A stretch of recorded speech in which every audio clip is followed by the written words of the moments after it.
Yes yes Ganesh ji, yes बोला. Yes, good morning to all, and thank you, Vallabh sir, for giving this opportunity. Yes. तर गेल्या 10 दिवसातला हा change आहे माझ्यातला की I started giving gratitude आहे ना. आय स्टार्टेड एक्सप्रेसिंग ग्रॅटिट्यूड जो आधी होत नव्हता. So I am practising it daily and it will be helpful in my life to.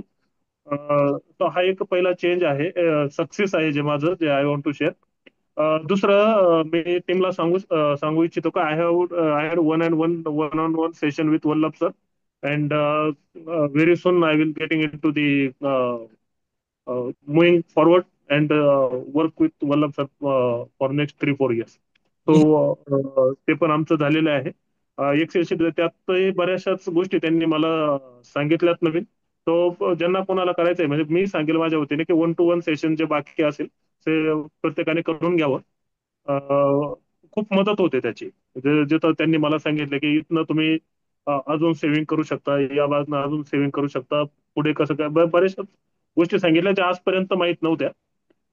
त्यानंतर जे एफ-एफ-सी क्लब सुरू झाल्यापासून जे मी रिडिंगचं जे आहे, आणि काल आज रिडिंगचाच टॉपिक होता आपला, तर रिडिंग माझं रेग्युलर होतच, पण आता त्याला एक गुड डायरेक्शन त्याला मिळाली.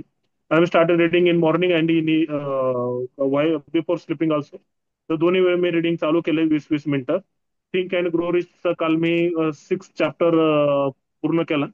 त्यामध्ये त्यांनी सांगितलं होतं की where you are going reach, तर तो जो माइंडसेट पाहिजे तर इमॅजिनेशन वरती काल त्यांनी सांगितलं होतं की हाऊ इमॅजिनेशन वर्क. परंतु नुसतं इमॅजिनेशन नाही तर त्या इमॅजिनेशनला सिक करायचं, म्हणजे डायरेक्टली ते आपल्या जवळ आहे आता. ती गोष्ट आपल्याला पाहिजे असते, तिचं कल्पना करायची आणि ती गोष्ट आपल्याकडे आहे या पद्धतीने आपलं वर्तन ठेवायचं.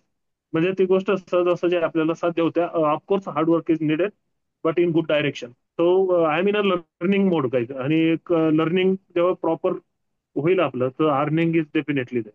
So thank you very much for this opportunity. That what I want to share to.